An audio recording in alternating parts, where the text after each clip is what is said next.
This is a bike counter. Here are a few more. Sometimes they're called bike barometers. They're pretty self-explanatory pieces of public signage, and even children can quickly decipher what they do. Many of you living in larger U.S. cities have probably seen one. If you've ever ridden your bike past one, the first question that came to mind was probably, did it count me? You might have even slowed down or turned around to check. If it didn't count you, you wanted to understand why. Maybe you rode by again to see if it would count you on a second pass. Maybe you wondered how many other riders it missed. In this video, I'll share the surprising results of my completely unscientific study on this specific counter, and I'll discuss other related questions like, why am I being counted in the first place? How is it counting? And where can I find one of these mysterious displays?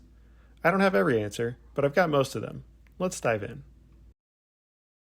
Before we get into counter accuracy, let's start with counter purpose. While most bike riders and even some municipalities subscribe to the if you build it, they will come perspective, there is typically some level of physical counting to measure existing usage and help determine where new investment would be helpful. However, pre-project counting is often completed using temporary methods, not permanent public displays. The display counters that we can see riding down a street or path are generally installed after some significant bike infrastructure was already built. They help to determine changes in usage over time, perhaps pre versus post-project, or just year to year. The displays also serve to provide a small amount of positive feedback to riders, encouraging more usage. EcoCounter, one of the biggest makers of bike counters in North America and Europe, has an online map showing 300 of their installations around the world, and these account for most of the display counters in the US. Many cities around the world have at least one or two, and most are listed here. I'll put a link in the description, and you can see if there are any listed locations near you. Then check the data if you're curious about ridership trends where you live. There are many different counting methods, from real humans and clipboards to a wide variety of automatic methods. Manual counts and pneumatic tubes that register bike wheels rolling over are the two most common for short-term counting. Longer-term automatic counts rely on infrared or thermal imaging, electromagnetic sensors in the road or path, radar, or cameras of some other kind. Crowdsourced data from various fitness apps can also be used as a gauge of bike and pedestrian usage trends, even if not attempting to count exactly. Most automatic methods undercount to some extent, so periodic manual counts determine an adjustment factor that gets applied. I'll show you how that impacts the display output.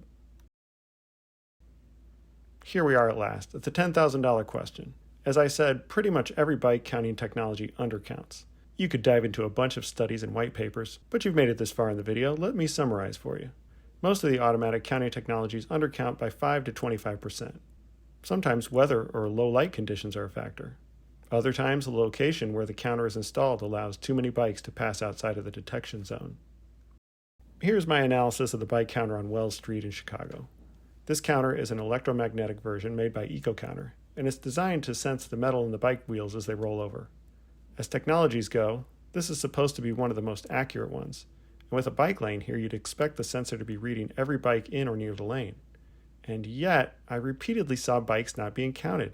Take a look. One bike counted, one skipped, riding in the exact same area. Here's another 3 bikes, none counted. 2 more. Then there were some double counts where an obvious single bike increased the count by 2. I can only guess that this is part of the adjustment factor, although it didn't make up for all the missed counts. In total, in nearly an hour spent on this corner over several days, 160 bikes passed. 28 of those bikes were counted as individual bikes, another 25 were double counted, and then 1 was triple counted, extra special. That's a total count of 81, or about 50%, well below what we would expect. Another 16 scooters also passed, and those weren't counted either, although those probably have a different electromagnetic signature and weren't intended to be counted. But that's another 16 riders using the bike lane and not being captured in the data. I've reached out to EcoCounter, and if I get a response, I may post a follow-up video in the coming months. It's disappointing for the undercount to be this high, especially if Chicago is using this information to guide future investment. On a smaller scale, it's a minor discouragement for each uncounted rider not to see the number tick up as they go by. Nevertheless, everyone who passes by this counter and others around the world is benefiting themselves and their city, whether they're counted or not. Have you had similar experiences with the accuracy of bike counters near you? Let me know in the comments, and feel free to subscribe if you enjoyed this video.